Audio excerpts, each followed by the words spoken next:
Hello everyone, welcome back to NG classes. Guys, आज की class में chemical bonding and molecular structure जो हमारी यूनिट चल रही है उसके अंदर हम करने वाले हैं स्टार्ट वेसिकर थ्योरी।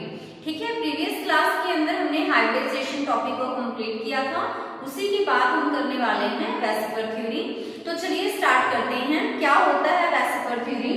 तो सबसे पहले ना आप इसकी देखिए कि वेसिकर थ्योरी का मतलब क्या है। तो देखिए, V का मतलब क्या है यहाँ पे वैलेंस, S का मतलब क्या है यहाँ पे शेल, E का मतलब क्या है इलेक्ट्रॉन, P का मतलब क्या है पेयर और R का मतलब क्या है रिपल्शन।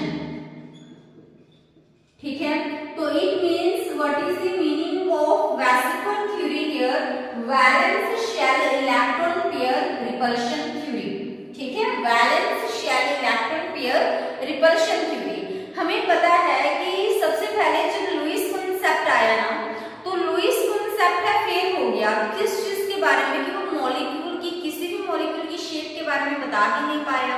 तो उसी को ओवरकम करने के लिए 1940 के अंदर एक थ्योरी आई जिसको दोबारा रीडिफाइन किया गया 1957 के अंदर। That theory is VSEPR theory, यानी कि valence shell electron pair repulsion theory. ठीक है, ये थ्योरी क्या कहते हैं?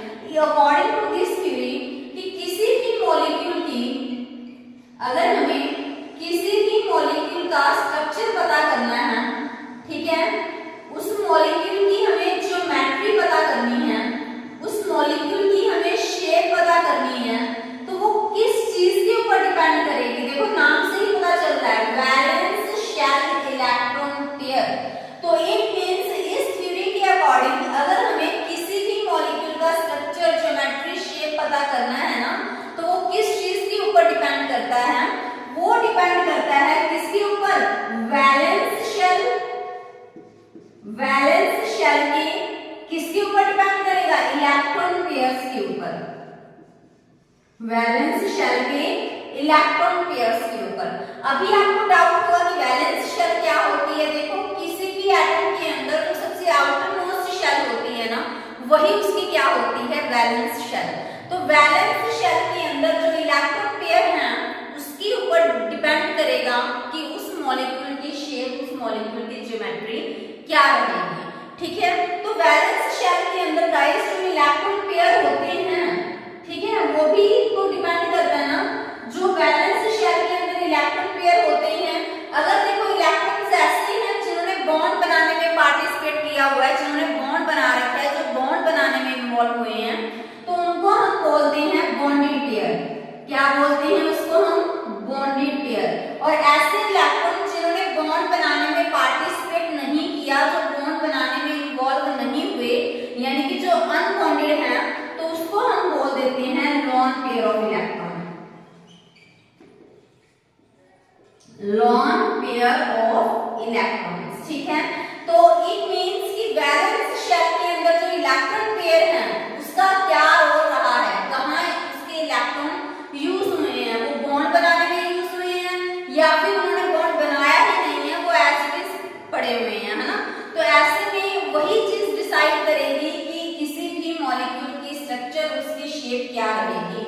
आई थिंक आपको क्लियर हो गया होगा कि वेसिकर थ्योरी का क्या काम है, क्योंकि जब लुईस कॉन्सेप्ट मॉलिक्यूल्स की शेप के बारे में नहीं बता पाया, तो उसी को ओवरकम करने के लिए कौन सी थ्योरी आई? वेसिकर थ्योरी आई, जो कि ये बताती है कि वैलेंस शेल के जो इलेक्ट्रॉन पेयर हैं वो बॉन्डेड में हैं या फिर अनबॉन्डेड है, मींस लॉन पेयर के फॉर्म में है। तो उन्हीं बॉन्डेड पेयर से और लॉन पेयर की हेल्प से हम डिसाइड कर पाएंगे कि मॉलिक्यूल की ज्योमेट्री, उसकी शेप क्या रहेगी। ठीक है, तो ऐसे में जब साइंटिस्ट ने ये थ्योरी दी ना, तो उन्होंने बहुत सारा वर्कआउट किया इसके ऊपर, और वर्कआउट करने के बाद जो मेन रूल्स हैं उन्होंने वो बता दिए, और जो मेन रूल्स उन्होंने बताए उन्हीं को ही हम बोल देते हैं पोस्टुलेट्स। तो आज की क्लास में हम जो वेसिकर थ्योरी है उसके पोस्टुलेट्स के बारे में ही पढ़ेंगे। ठीक है, तो चलिए नोट कीजिए, फर्स्ट पोस्टुलेट क्या है? फर्स्ट पोस्टुलेट क्या है वेसिकर थ्योरी का? तो वेसिकर थ्योरी का फर्स्ट पोस्टुलेट ये बताता है कि किसी भी मॉलिक्यूल की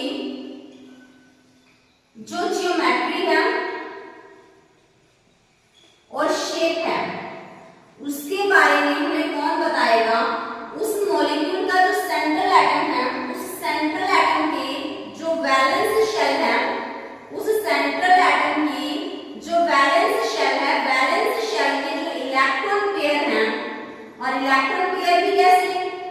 बॉन्डेड में है या फिर लॉन पेयर की फॉर्म में है, तो वही डिसाइड करेंगे कि मॉलिक्यूल की शेप या फिर ज्योमेट्री क्या रहेगी। ठीक है, तो अभी देखिए कि जो लॉन पेयर है plus bond pair plus lone pair, ये तो दोनों मिलकर डिसाइड करते हैं ज्योमेट्री को। ठीक है, जब भी हम ज्योमेट्री को देखेंगे तो हम bond pair plus lone pair दोनों को काउंट करेंगे, बट जब भी हम शेप के बारे में देखेंगे तो हमें सिर्फ और सिर्फ बॉन्ड पेयर को देखना है, हमें लॉन पेयर को नहीं देखना। ठीक है, किसी भी मॉलिक्यूल्स की शेप गाइस डिपेंड करती है ओनली बॉन्ड पेयर के ऊपर, बट जो ज्योमेट्री है उसको देखते हुए हम हमेशा bond pair plus lone pair दोनों को ही काउंट करते हैं। अभी आपको डाउट होगा इसके बारे में, देखिए पहले आप अब आज की क्लास में एक बार इसके पोस्टुलेट समझिए, फिर नेक्स्ट क्लास में हम इसके एग्जांपल डिटेल में डिस्कस करेंगे। तो अभी के लिए आपको ध्यान रखना है कि बैलेंस शेल के जो इलेक्ट्रॉन पेयर हैं, जैसा कि मैंने आपको पहले भी पढ़ाया कि वो ज्योमेट्री और शेप डिसाइड करते हैं, तो बहुत इंपॉर्टेंट टॉपिक है। देखो इस यूनिट के अकॉर्डिंग यहाँ से बहुत सारे क्वेश्चंस कवर हो जाते हैं, तो आप इस चीज को ध्यान दीजिएगा।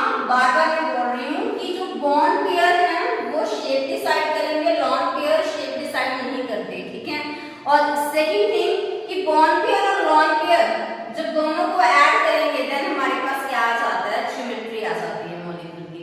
क्लियर।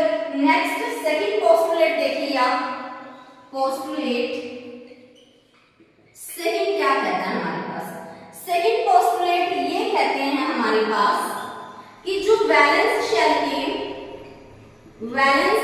के अंदर जो इलेक्ट्रॉन पेयर हैं, देखो सारी की सारी बात कहाँ आके खत्म हो रही है, वैलेंस शेल के इलेक्ट्रॉन पेयर के अंदर। ठीक है, ये हमने पहले भी यही पढ़ा ना कि जो वैलेंस शेल के इलेक्ट्रॉन पेयर हैं वही क्या डिसाइड करेंगे, ज्योमेट्री और शेप। ठीक है, और सेकंड पोस्टुलेट क्या कहते हैं कि जो वैलेंस शेल के अंदर इलेक्ट्रॉन पेयर हैं, तो इलेक्ट्रॉन पेयर क्या होते हैं, इलेक्ट्रॉन पेयर नेगेटिवली चार्ज होंगे। क्या होते हैं ये, नेगेटिवली चार्ज। अगर ये नेगेटिवली चार्ज हैं तो ये क्या करेंगे, रिपेल करेंगे। तो इससे हमें क्या पता चलता है कि जो वैलेंस शेल के इलेक्ट्रॉन पेयर हैं, चाहे वो बॉन्ड पेयर हो, ठीक है, चाहे वो बॉन्ड पेयर हो, चाहे वो लॉन पेयर हो, तो उनके बीच में क्या होती है, रिपल्शन होती है। ठीक है, और बाकी पोस्टुलेट्स फिर हम नेक्स्ट लाइन। जी गाइस, नेक्स्ट पोस्टुलेट देखिए आप,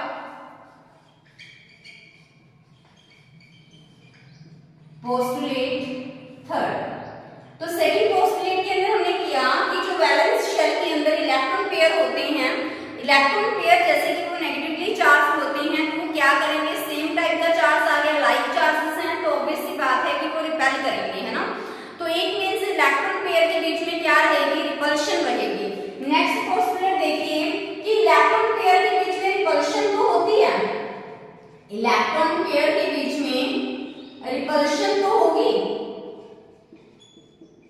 बट उस रिपल्शन का ऑर्डर क्या रहेगा, क्योंकि जो हमारे पास इलेक्ट्रॉन पेयर होते हैं वो तो लॉन पेयर भी होंगी, ठीक है, वो बॉन्ड पेयर भी होंगी, फिर उनके अंदर जब रिपल्शन होगी तो उनका क्या ऑर्डर रहेगा, ऑर्डर आप नोट कीजिए, लॉन पेयर के बीच में सबसे ज्यादा रिपल्शन, उसके बाद लॉन पेयर बॉन्ड पेयर के बीच में, और उसके बाद बॉन्ड पेयर के बीच में। तो ये किसका ऑर्डर रहेगा गाइस, ये रहेगा रिपल्शन का ऑर्डर। सबसे ज्यादा रिपल्शन लॉन पेयर के बीच में, फिर लॉन पेयर बॉन्ड पेयर के बीच में, फिर बॉन्ड पेयर के बीच में, और ये किसका ऑर्डर रहेगा, स्पेसिफिक रिपल्शन का। ठीक है, नेक्स्ट पोस्टुलेट नोट कीजिए आप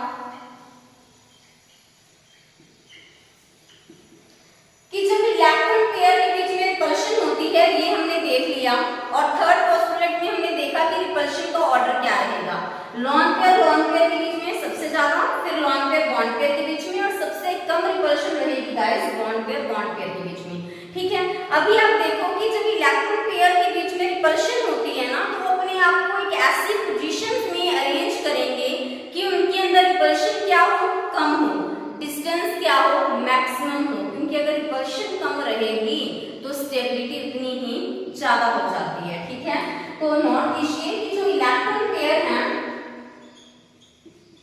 ठीक है, वो अपने आप को एक ऐसी पोजीशन में ऑक्यूपाई करते हैं, वो इस तरह की पोजीशन ऑक्यूपाई करते हैं कि उनके अंदर जो रिपल्शन है वो क्या हो जाए, मिनिमम रिपल्शन हो, और मैक्सिमम डिस्टेंस हो, क्योंकि रिपल्शन अगर कम होगी तो स्टेबिलिटी उतनी ही ज्यादा होगी। ठीक है, नेक्स्ट नोट कीजिए पोस्टुलेट 5। पोस्टुलेट 5 क्या कहते हैं हमारे पास यहाँ पे? पोस्टुलेट 5 को देखिए कि अगर कोई मल्टीपल बॉन्ड है, मल्टीपल बॉन्ड का मतलब समझते हैं आप लोग? मल्टीपल बॉन्ड का मतलब है कि डबल बॉन्ड या फिर ट्रिपल बॉन्ड। ठीक है, अगर मल्टीपल बॉन्ड प्रेजेंट है मॉलिक्यूल के अंदर तो उस मल्टीपल बॉन्ड को कैसे ट्रीट किया जाएगा? As a single electron pair. ये गैसपर थ्योरी का रूल है कि अगर मल्टीपल बॉन्ड प्रेजेंट है, मींस डबल बॉन्ड प्रेजेंट है या फिर ट्रिपल बॉन्ड प्रेजेंट है, तो उसको ट्रीट किया जाएगा guys as a single electron pair की फॉर्म में। जैसे कि अगर मैं यहाँ पे आपको एग्जांपल दूं, इस तरह से बॉन्ड बनाया हुआ है ए के साथ बी ने, तो इसको कैसे ट्रीट किया जाएगा? इस तरह से। ठीक है कि डबल बॉन्ड था बट उसको as a single electron pair की तरह ट्रीट किया जाएगा गैसपर थ्योरी के अंदर। जैसे कि अगर मैं आपको CO2 का एग्जांपल दूं, ठीक है, तो आप देखोगे इसकी ज्योमेट्री क्या रहेगी? इसको सिंगल इलेक्ट्रॉन पेयर की तरह ट्रीट किया जाएगा। ठीक है, तो ऐसे में जब इसको सिंगल इलेक्ट्रॉन पेयर की तरह ट्रीट किया जाएगा तो इसकी हाइब्रिडाइजेशन क्या बनेगी? sp। ठीक है, क्या हाइब्रिडाइजेशन रहेगी इसकी? sp। अगर हाइब्रिडाइजेशन sp है तो इसकी ज्योमेट्री भी क्या होगी फिर? लीनियर। तो आई थिंक गाइस आपको जो पोस्टुलेट्स हैं गैसपर थ्योरी के वो आपको क्लियर हुए होंगे। नेक्स्ट क्लास के अंदर हम इनके एग्जांपल्स अच्छे से स्टडी करेंगे। Thank you.